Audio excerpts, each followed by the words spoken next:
What happens when Hollywood's sweetheart meets late-night television's most controversial host in a clash that would leave audiences speechless? You won't believe what unfolds when Anne Hathaway sits down for what was supposed to be a routine, promotional interview, only to find herself in the middle of the most explosive confrontation in late-night history. This isn't just another celebrity spat. This is the moment that would send shockwaves through Hollywood and leave one of television's biggest names scrambling to save his reputation. Before we get into this incredible story, make sure you hit that subscribe button and drop a comment below, because you're not going to believe what unfolds when these two powerhouses go head-to-head in a battle that nobody saw coming. Jimmy, wearing his usual smirk, began with what appeared to be standard celebrity banter. "Anne, great to have you back. You look fantastic as always." But seasoned viewers of his show know that tone, that slightly condescending edge that's become his signature. What they didn't know was that behind the scenes, tensions had been building all day. Sources close to the production revealed that Hathaway's team had specifically requested certain topics be off-limits during the interview: her recent divorce proceedings, her children's privacy, and most importantly, her vocal criticism of certain industry practices that had made headlines just weeks before. These weren't unreasonable requests. They were standard protocol for any A-list celebrity appearance. But Jimmy had other plans. The first red flag came when he immediately pivoted away from her film. "You know, Anne, I've got to ask about something that's been all over social media. Your recent comments about the entertainment industry really stirred up some controversy." His voice carried that familiar mocking tone that regular viewers have come to expect, but there was something sharper underneath it this time. Hathaway's posture visibly stiffened. Her media-trained smile flickered for just a moment before she recovered. "Jimmy, I thought we agreed to focus on the film tonight. It's really an important project that highlights—" "Oh, come on," he interrupted, waving his hand dismissively. "We can talk about your little movie later, but our audience wants to know about the real stuff. The drama, the finger-pointing. You basically called out half of Hollywood in that interview last month." The camera caught the exact moment her professional composure began to crack. Her hands, previously relaxed in her lap, clenched slightly. Her smile became more forced, and those who know her well could see the storm brewing behind her eyes. This wasn't going according to plan, and everyone in the studio could feel the shift in energy.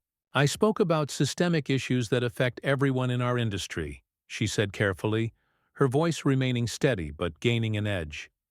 "Issues that deserve serious discussion, not late-night comedy fodder." Jimmy leaned back in his chair, clearly enjoying himself. "Systemic issues?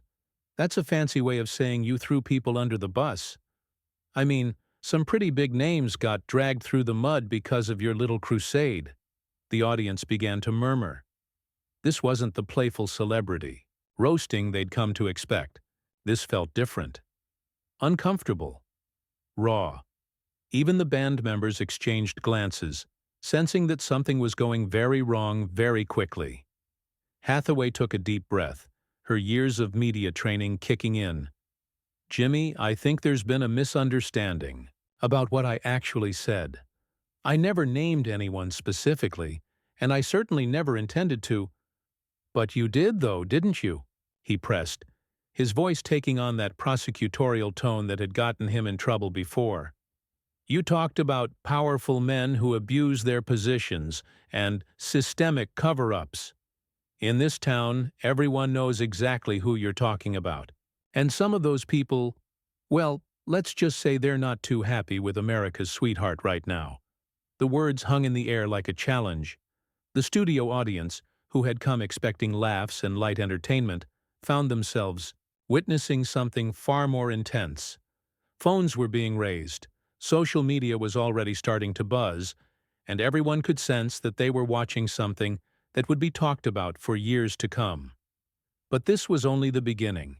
What happened next would transform a simple promotional interview into a career-defining moment that would leave both participants forever changed and set the stage for one of the most dramatic exits in television history.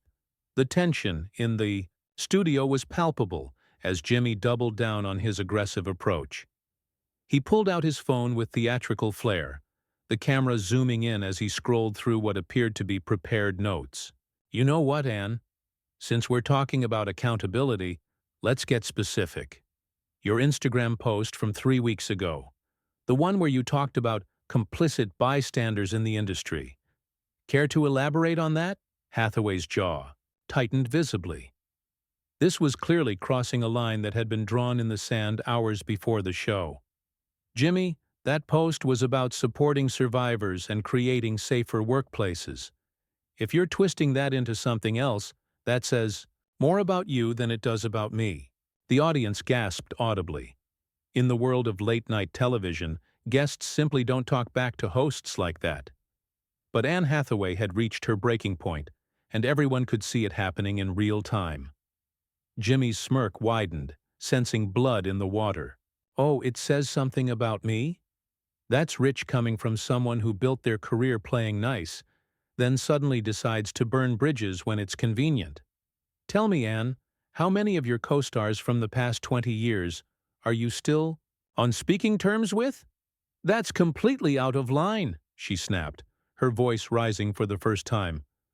The professional mask was slipping, and years of pent-up frustration were beginning to surface. "My relationships with colleagues are none of your business, and frankly, this entire line of questioning is beneath even you." The studio fell silent except for the low hum of cameras and equipment. Even the usually vocal audience seemed stunned by the raw emotion crackling between the two celebrities. This wasn't entertainment anymore. This was personal warfare being broadcast live to millions. Jimmy leaned forward, his voice dropping to a dangerously quiet level. "Beneath me? That's interesting, considering some of the stories I've heard about your behavior on set. Should we talk about the tantrum you threw during the reshoot of your last film? Or maybe we should discuss why 3 different directors have privately said they'd never work with you again." Hathaway stood up abruptly, her chair scraping against the floor with a harsh sound that echoed through the studio. "You have absolutely no idea what you're talking about. Those are lies, and you know it. This is exactly the kind of toxic behavior that needs to be called out in this industry." "Toxic behavior?" Jimmy laughed, but there was no humor in it. "Lady, you're the one who came on my show and started lecturing America about morality while hiding your own dirty laundry. At least I'm honest about who I am." The confrontation had reached a fever pitch. Security personnel could be seen shifting nervously in the background, clearly unsure whether to intervene. The band had stopped playing entirely, and even the cameramen seemed frozen, unsure whether to keep rolling or cut away. "You want honesty?" Hathaway's voice carried across the studio with surprising force. "Here's some honesty for you. This industry is full of people like you. People who think they can tear others down to build themselves up. People who mistake cruelty for comedy and bullying for entertainment. And you know what the saddest part is? You're not even good at it anymore." The insult landed like a physical blow. Jimmy's face flushed red, and for a moment, his carefully constructed television persona completely cracked. "You think you're better than everyone else, don't you? You think because you won an Oscar and play these perfect characters, you're somehow above the rest of us. But I've got news for you, sweetheart. America is getting tired of your sanctimonious act." "My act?" Hathaway's voice was incredulous. "At least I don't make a living by humiliating people on national television. At least I don't hide behind a desk and pretend that cruelty is comedy." The confrontation had spiraled completely out of control. What had started as an uncomfortable interview had devolved into a full-scale character assassination from both sides. Social media was exploding in real time, with clips of the fight already going viral across every platform. But the most shocking moment was yet to come. As the argument reached its peak, Jimmy made a decision that would haunt his career for years to come. He reached into his desk drawer and pulled out a manila folder, waving it in the air like a weapon. You want to talk about honesty, Anne? Let's talk about this police report from 2019. The one your lawyers worked so hard to keep buried. The studio went dead silent. Hathaway's face went pale, and for the first time since the confrontation began, she looked genuinely shaken. Whatever was in that folder, it was clearly something she never expected to face in such a public forum. "You wouldn't dare," she whispered, but her voice carried no conviction. They both knew he absolutely would dare, and the realization of just how far this had gone was written across her face. Jimmy held the folder aloft, savoring the moment of maximum drama. "Oh, I think our audience deserves to know the real Anne Hathaway, don't you? The one behind all those perfect smiles and charity galas?" What happened next would become the most talked-about moment in late-night television history, as the confrontation reached a point of no return that would leave both careers forever altered. The folder trembled slightly in Jimmy's hands as he prepared to cross the ultimate line. The studio lights seemed to burn brighter, casting harsh shadows across both their faces as the moment stretched into eternity. You could hear a pin drop in that massive studio space, with hundreds of audience members holding their collective breath. "Don't you dare," Hathaway said, her voice barely above a whisper but carrying the weight of absolute fury. "Whatever you think you have in there, whatever lies someone fed you, I'm warning you right now, do not go down this path." Jimmy's eyes gleamed with malicious satisfaction. "Lies? This came straight from the LAPD database, sweetheart. Public record technically, though your high-powered lawyers worked overtime to keep it out of the press. Something about a domestic disturbance call? Your neighbors heard screaming, broken glass. Stop!"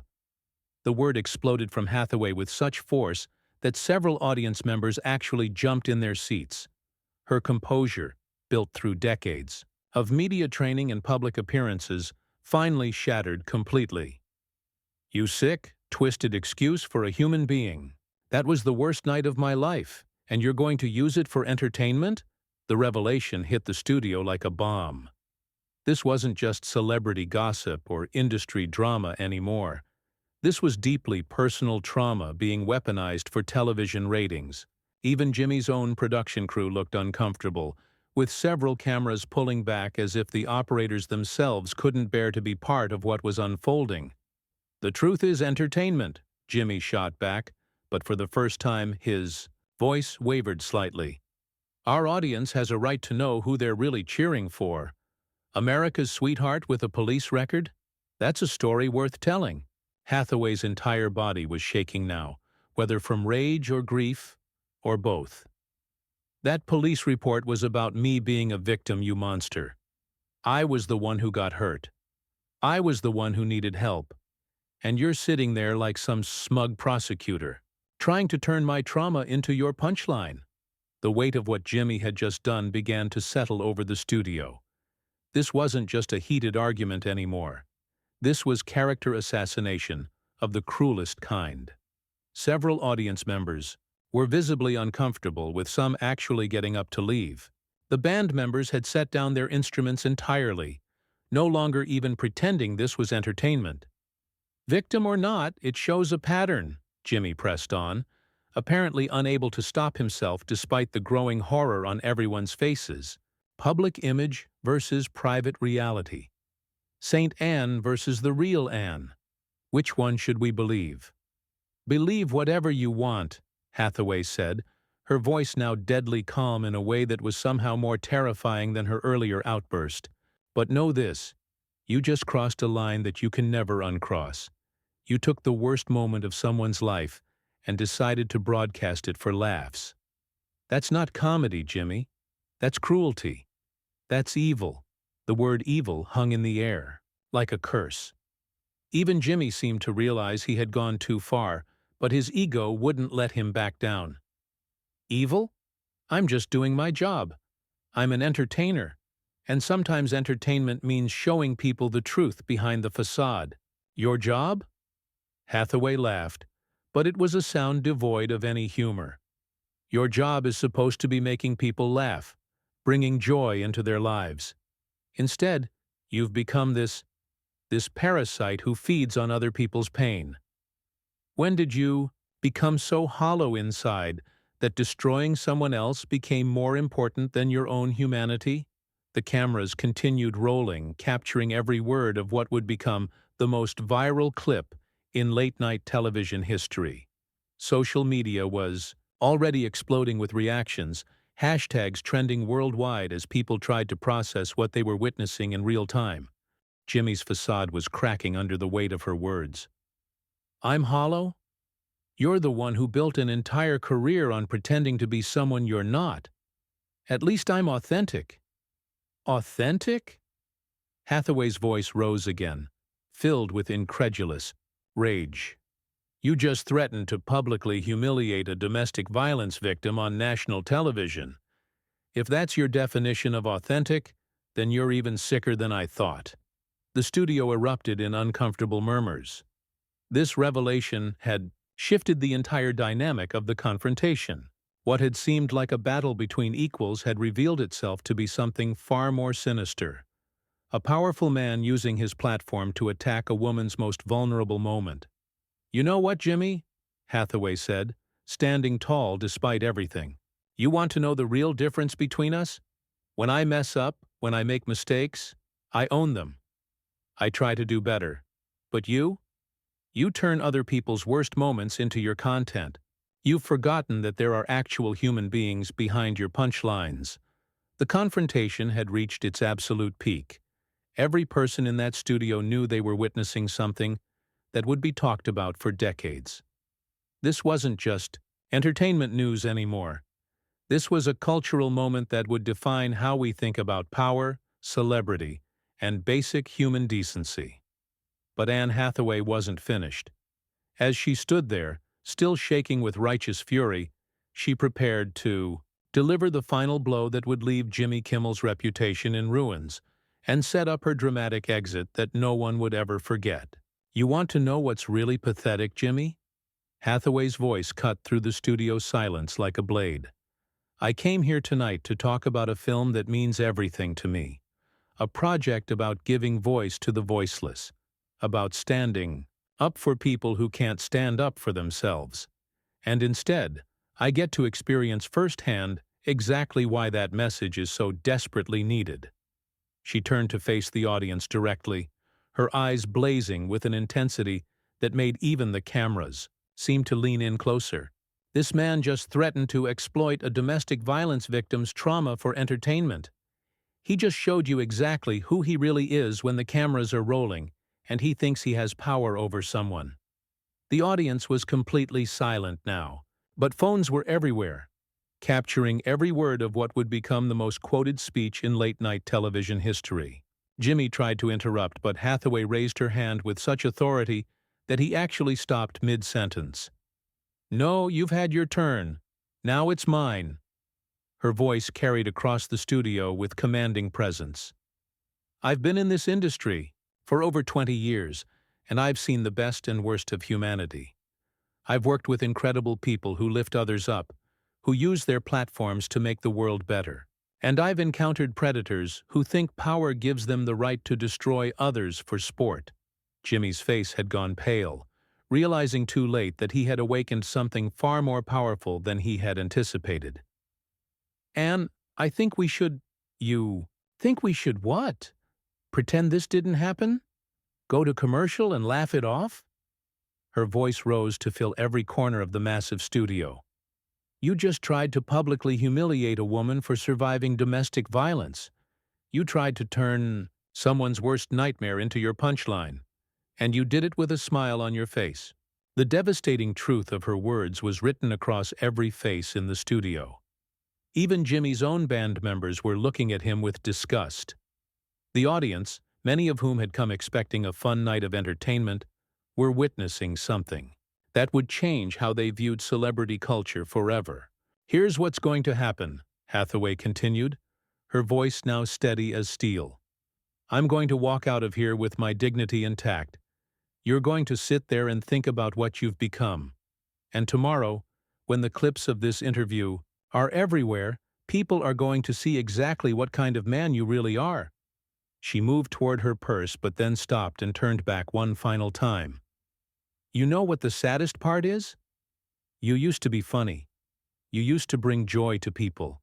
But somewhere along the way, you decided that tearing people down was easier than building them up. That cruelty was more entertaining than kindness. And now look at you, a broken man hiding behind a desk, trying to feel powerful by making others feel small. The words hit Jimmy like physical blows. His trademark smirk had completely disappeared, replaced by something that looked almost like shame. But it was too late for regret now. The damage was done, and everyone knew it.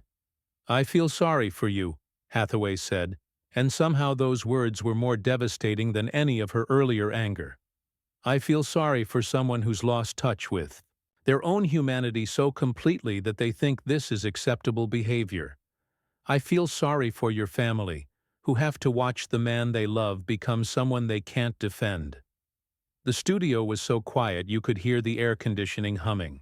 This wasn't just a celebrity feud anymore. This was a moment of moral reckoning that transcended entertainment entirely. But most of all, she continued, picking up her purse with deliberate calm, I feel sorry for everyone who's ever trusted you with their story, their vulnerability, their truth, because now they know exactly what you're capable of doing with it. Jimmy finally found his voice, but it came out as barely a whisper. Anne, wait! No! The single word stopped him cold. I'm done waiting. I'm done being polite. I'm done pretending that people like you deserve respect when you've shown that you have none for others. She walked toward the edge of the stage, her heels clicking against the floor in the deafening silence. But then she paused one final time, turning back to the cameras with a look that would be screenshotted and shared millions of times. To everyone watching at home, she said, her voice now warm and compassionate despite everything that had just happened. Never let anyone make you feel ashamed for surviving something difficult. Never let anyone use your pain as their entertainment. And never ever let bullies convince you that their cruelty is somehow your fault. With that, Anne Hathaway walked off the Jimmy Kimmel live stage, leaving behind a stunned studio, a humiliated host, and a moment that would forever change how America viewed late-night television. The cameras continued rolling as Jimmy sat in his chair, the manila folder still clutched in his hands, finally understanding the magnitude of what he had just lost. The incident sparked immediate outrage across social media, with Kyra's Stand with Anne trending worldwide within hours. Major celebrities began speaking out against Jimmy's behavior. Advertisers started pulling their support, and the network was forced into crisis management mode. Jimmy's ratings plummeted overnight, and his reputation never fully recovered from the night he tried to break Anne Hathaway and instead revealed the depths of his own moral bankruptcy. Anne Hathaway, meanwhile, became a symbol of dignity in the face of cruelty, proving that sometimes the most powerful response to a bully is simply refusing to let them win. Her dramatic exit became legendary, and her words that night inspired countless others to stand up against those who would use their pain for profit. The confrontation was over, but its impact would last forever.